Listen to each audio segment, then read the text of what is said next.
안녕하세요. 오늘은 죽음에 대해서 한번 얘기해 보겠습니다. 저는 죽음을 오래전서부터 생각하고 살았습니다. 그러니까 제가 처음 장애자가 되던 때인 것 같습니다. 이 사람이 이 부자로 살다가 가난하게 살면 굉장히 힘듭니다. 그리고 또 가난하게 살다가 부자로 살면 굉장히 편합니다. 그런 것처럼 이 장애자였다가 이 장애자가 안 된다면 편하겠지만 장애자가 아니었다가 장애자가 되면 모든 것이 불편합니다. 이러한 장애자의 삶으로 산다는 것이 여간 힘든 일이 아닙니다. 더욱이 그 장애자로 사는 거하고 장애자인 남편과 사는 건 더더욱 힘든 일입니다. 그 모든 일을 남편이 하는 일을 아내가 해야 되기 때문에 장애자와 산다는 것은 더욱더 힘든 일을 할 수 있습니다. 그러나 처음부터 장애자인지 알고 사는 거와 장애자가 아닌 남편이랑 살다가 장애자가 된 남편이랑 사는 건 천지 차이라고 봅니다. 우리가 이렇게 생각하죠. 부자인 남편하고 결혼했다가 부자인 남편이 망해서 가난뱅이의 아내로 산다면 얼마나 힘들겠습니까? 이와 같이 저의 삶에서도 그런 장애자의 삶이 왔을 때 굉장히 시련이 찾아왔습니다. 과연 더 이렇게도 살아야 될까? 차라리 죽는 게 낫지 않을까라는 생각을 그때부터 한 30여 년 생각하고 살았던 것 같습니다. 장애자로 살면서 많은 힘든 게 많았습니다. 일단은 장애자로 천천히 거두니까 사람들은 저를 보고 성격이 좀 급하지 않다 이렇게 생각하는데 그게 전혀 아니죠. 몸이 느린 것이지 마음에 느린 것이 아니니까 아주 무척 힘듭니다. 그렇지만 그렇다고 해서 또 이렇게 뛰어갈 수도 없으니까 마음만 급한 거죠. 항상 마음만 급하게 사는 이 자세가 저를 갖다가 죽음으로까지 생각하는 계기가 됐습니다. 저는 그로 인해서 제가 희망하던 것이 하나 있었습니다. 그냥 제가 스스로 죽을 수는 없으니까 그냥 누가 인재나 어떠한 그런 재난으로 해서 그냥 죽었으면 좋겠다라는 생각도 한 적이 있었습니다. 그런 생각을 가지면서 살았기 때문에 죽음에 대해서 항상 생각했습니다. 어떻게 죽어야 잘 죽을까? 어떻게 죽어야 깔끔하게 죽을까? 어떻게 죽어야 남에게 해를 끼치지 않고 죽을까라는 생각을 많이 했던 것 같습니다. 그런 와중에 이 사업이라는 걸 하면서 어떤 그 죽음에 대해서랑 공포를 느끼게 됐죠. 저는 죽음을 공포로 느끼는 사람들 저는 이해를 못했어요. 왜냐하면 저는 언제든지 죽을 준비가 돼 있었기 때문에 죽는다는 것에 대해서 두렵거나 죽는 거에 대해서 건강을 유지하거나 이러고 싶었지 않았습니다. 저는 내가 하고 싶은 대로 하고 싶었기 때문에 지금도 이 주변 이 목회자들한테 지탄받는 짓을 몇 가지 하고 있습니다. 우리 성도님들도 잘 아시지만 제가 그런 이 목회자로서의 어긋나는 행동들을 가끔 합니다. 근데 그 기준이 지금 하다는 거죠. 예를 들어서 제가 이제는 스트레스를 받거나 힘들면 담배를 한 대 핍니다. 저는 몰래 피지 않아요. 왜냐면 몰래 피는 것 자체가 하나님이 내려다보고 있는데 인간 성도들을 속여서 뭐 하겠어요. 하나님을 속이지 말아야지. 그래서 저는 그냥 제가 스트레스 받거나 그러면은 그냥 담배 한 대 텄니다. 목사가 담배 피우면 되느냐 이런 말을 하시는 분이 있는데 그러면 성도들 앞에서 담배 안 피고 몰래 피면 그거는 괜찮습니까? 그래서 저는 그냥 피고 싶을 땐 핍니다. 그렇다고 해서 담배 피는 걸 자랑하지도 않습니다. 그렇다고 제가 건강을 생각해서 담배를 이렇게 안 피고 그러는 게 아니라 그냥 어릴 때 목회자로 가기 전에 그 습관이 남아 있어서 그냥 피고 싶을 때 한 대 핍니다. 그 순간의 그 찰나를 보고 목회자가 그래서 되겠느냐라고 하시는 분도 없지 않아 있어요. 물론 맞습니다. 목회자가 모범이 돼야 되죠. 성경에 담배 피지 말라는 말은 없지만 목회자가 성도들의 모범이 되어야 되는데 담배를 피니까 그 좋은 모범이 되는 거 아니죠. 그리고 또한 담배를 펴서 그 주변 사람들에게 불쾌감을 안겨주니까 그거는 더더욱 안 되죠. 저는 그래서 누구 앞에서 담배를 피지 않습니다. 그냥 의식하지 않고 핀다는 거지. 뭐 그 남에게 피해를 주면서까지 이렇게 담배를 피지는 않습니다. 뭐 흡연자가 있거나 그러면 피는 거지. 흡연자가 없는데 뭐 담배를 펴서 비흡연자에게 피해를 주거나 아니면 금연 장소에서 담배를 피거나 이러지는 않습니다. 그냥 제가 남에게 피해 주지 않는 상황이라서 아니면 흡연자들이 있는 범위 내에서 뭐 그냥 그 스트레스를 좀 받으면 한 대 정도 핍니다. 그걸 가지고 뭐 목회자의 자지구는 한다면 저는 뭐 할 말이 없습니다. 또 하나는 그 금주입니다. 술을 먹는 거에 대해서도 또 모르게 말이 많은데 제가 술을 먹는 게 어떠한 절제되지 않은 술을 먹는다는 것이 아닙니다. 우리가 엄격히 따지면 포도주도 술 아닙니까? 우리가 이성을 지키고 저는 술이 굉장히 약합니다. 뭐 소주 한 잔 먹어도 얼굴 새빨개져요. 그래서 뭐 술을 이렇게 좋아하는 사람이 아닙니다. 하지만 목회자이기 때문에 술을 먹지는 않지는 않습니다. 한 잔을 먹어야 될 때가 있으면 한 잔을 먹습니다.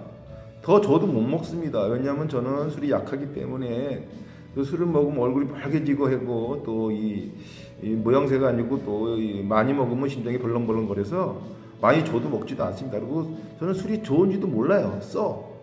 그 쓴 술을 왜 먹는지 모르겠어요. 근데 우리가 이 사람들이 만나서 만남의 장소에서 나는 목회자니까 술을 먹지 않아야 된다. 난 이런 기준은 아니라는 거죠. 그 하나님을 믿는 어느 다른 교단에 있는 신부님들도 보십시오. 술, 담배 다 하십니다. 그래도 그 신부님들이 그 신심이 낮다라고 누가 평가할 수 있겠습니까? 우리는 성령의 믿음을 가져야지 어떤 인간의 풍속이나 습성에 대해서 너무 의식하지 않는 경향이 있습니다. 저는 또 그런 부분에 있어서도 또 이 목사의 자격운에 운운하는 그러니까 이 많은 회식 자리에서 소주 한 잔을 받아들었다고 해서 그것이 또 목사로서 술을 먹어야 되냐는 소리가 나온다면 저는 또 자격 미달이 되는 목사이기도 합니다. 마지막으로 제가 지금 이 수염을 기르고 있습니다. 이것도 지탄이 되고 있어요. 아니 목사님이 그 깔끔하게 다 하고 다니셔야지 왜 그 수염을 기르고 다니시느냐? 추접스럽다. 그렇습니다. 맞습니다. 추접스러워요. 제가 봐도 추접스러워요. 근데 왜 수염을 기르느냐? 기르고 싶어서 기른 게 아닙니다. 제가 그냥 좀 어릴 때부터 얘가 좀 그림을 좋아했고 그 그림에 좀 몰입하는 경향이 있습니다. 그런데 살다 보니까 그림을 포기하게 되고 일반에서 사회생활을 하게 되면서 그림을 놨어요. 제가 어릴 때부터 아주 그림의 재질이 손재주가 있어서 재능이 있어서 상도 많이 탔고 했는데 제가 고등학교 이후에 그림을 전혀 그리지 않았습니다. 제가 사업을 하면서도 지금 나중에 내가 돈을 많이 벌어서 시골에 내려가서 그림이나 그리면서 내 마지막 인생을 살아야 되겠다라는 게 제 30, 40대 때 꿈이었어요. 지금 제가 이제 내일 모레면 60이 되는 나이가 됐고 이제 저도 이제 그림을 그리는 나머지 삶을 살아야 되겠다고 생각해서 그림을 그리기 시작했습니다.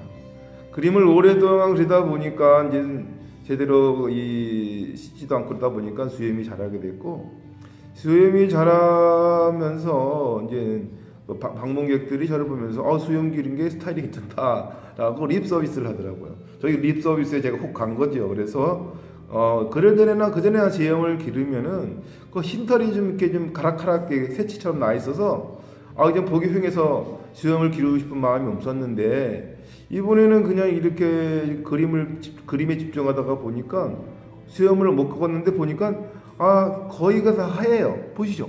거의 수염이 하얘요. 내가 많이 늙었구나. 내가 많이 노인이 됐구나. 아버지 생각도 나고 내가 이제는 노인이 됐으니까 노인티를 내고 사는 게 제일 좋겠구나 라고 생각해서 수염을 한번 길러보기로 했습니다. 물론 제가 마음이 변해서 내일 당장 깎을 수도 있습니다. 수염 깎는 일이 뭐 어렵습니까? 머리도 빡빡으로 미는 시대에 수염 하나 깎는 게 뭐 대단하겠습니까? 근데 한번 길러보기로 했어요. 근데 이걸 가지고 또 우리 그 성도님들이 또 주변 지인들이 수염을 이렇게 기른다고 또 이렇게 추접 들었다고 또 이렇게 저한테 목사 자격 운운하더라고요. 도대체 인간이 가지고 있는 뭐 담배를 피든 술을 먹든 수염을 기르든 이게 왜 목회자의 기준에 부합하는지 저는 이해할 수가 없습니다. 모범이 돼야 된다는 건 수염을 잘 길러서 예쁘게 기르면 되는 거고, 술은 절제의 범위 내에서 주사나 주정을 부리지 않는 범위 내에서 화합하는 자리에 술 한 잔 정도는 게으릴 수 있어야 되고, 스트레스 받을 때 그래도 그냥 담배 한 대로 이 스트레스를 풀 수 있다면 담배를 피지 않아서 받는 스트레스보다 저는 더 건강이 더 해롭다 생각합니다. 삭히는 것보다 이 돌출해서 풀어내는 것이 좋다고 생각합니다. 우리 성도님들이 마음에 가져 있는 그 마음 속에 있는 그 응어리들을 기도로써 풀었을 때 어떻습니까? 좋지 않습니까? 근데 그냥 마음속에만 가지고 그냥 교회다 나오지 않고 그냥 있으면 그게 풀어집니까? 그게 우리가 교회에 나와서 그 기도를 하고 또 통성 기도를 통해서 내 영적이 순화가 되는 거는 마치 소주 한 잔이나 담배 한 대를 피는 것과 다를 바가 저는 없다고 봅니다. 물론 그렇다고 해서 제가 술과 담배를 권하는 건 절대로 아닙니다. 술은 간을 나쁘게 만들고 담배는 폐를 나쁘게 만듭니다. 우리가 담배와 술을 하는 이유를 아세요? 이 폐가요 3분의 2가 썩어도 본인이 자정하지 못한다고 합니다. 그래서 담배를 핀다고 합니다. 또 이 간도요 3분의 2가 썩어도 본인이 자각을 못한다고 해서 술을 먹는다고 합니다. 우리 위 같은 경우에는 조금만 이상한 게 들어와도 설사를 하고 배가 아프고 복통을 일으키기 때문에 이상한 걸 먹지 못하는데, 이 간하고 폐는 그 좀 이상한 게 들어와도 그냥 묵묵단다 그다이기 때문에 우리가 담배하고 술을 한다고 합니다. 만약에 그 술에 약한 만약에 간에 조금만 이상해서 난리가 치는 간이라면은 술을 먹으려도 못 먹겠죠. 담배도 마찬가지입니다. 담배도 조금만 이상한 연기가 들어오면은 그냥 폐가 난리를 친다면은 위처럼 담배 못 피겠죠. 근데 하느님께서 왜 담배나 술을 먹어도 이 폐가 반응을 못 일으키게끔 만들어졌을까요? 하느님이 다 오면 조화가 있다고 생각합니다. 하지만 절대로 건강을 위해서는 술, 담배를 자주 마시는 게 좋습니다. 저는 일반 성도들한테는 그런 기준 잣대가 있으면서 왜 목사들한테는 그런 엄한 기준 잣대를 우리 성도님께서 주시는지. 일반 성도 중에서도 시험 기르는 분 많잖아요. 근데 왜 목사가 시험 기르면 안 됩니까? 그것도 좀 예쁘게 좀 봐주셨으면 좋겠습니다. 저는 그런 죽음에 대해서 그런 생각을 많이 하다가 보니까 늘 죽음을 생각합니다. 전 지금도 어제도 또 그제도 어떻게 하면 아름답게 죽을 수 있을까? 어떻게 하면 인생의 마무리를 잘하고 죽을 수 있을까를 생각을 많이 하고 삽니다. 그런데 이런 죽음을 생각할 때마다 마음이 아파오는 게 있어요. 일단은 부모님께 잘못한 것이 괴롭고, 또 지금 살아계시는 어머니께 또 불효하는 거에 대해서도 괴롭고, 또 우리 아이들이 행복하게 사는 모습을 계속 지켜보지 못하는 것에 대한 괴로움이 있기 때문에 죽음을 쉽게 결단하지 못하는 것 같습니다. 또한 이 자살이라는 것은 또 이 큰 죄이기 때문에 그러지도 못하는 것도 있다. 그렇지만 저는 죄이기 때문에 못하는 게 아니라 제가 때가 되지 않았기 때문에 언젠가는 하느님 아버지께서 저를 불러가실 줄 믿사오며 있는 사는 동안 최선을 다하고 살 생각입니다. 성도 여러분, 우리는 늘 살면서 힘들고 괴롭습니다. 누군가가 내 말을 믿어주지 않을 때 우리는 어떻습니까? 또 내 생각대로 세상이 움직이지 않을 때 우리는 또 어떻습니까? 우리는 이 세상에 태어나서 미랄과 같은 존재입니다. 내가 죽는다고 해서 우리나라 쌀값이 떨어지는 것도 아니고, 내가 죽는다고 해서 이 세상이 바뀌는 것도 없습니다. 그냥 잠깐 슬플 뿐이죠.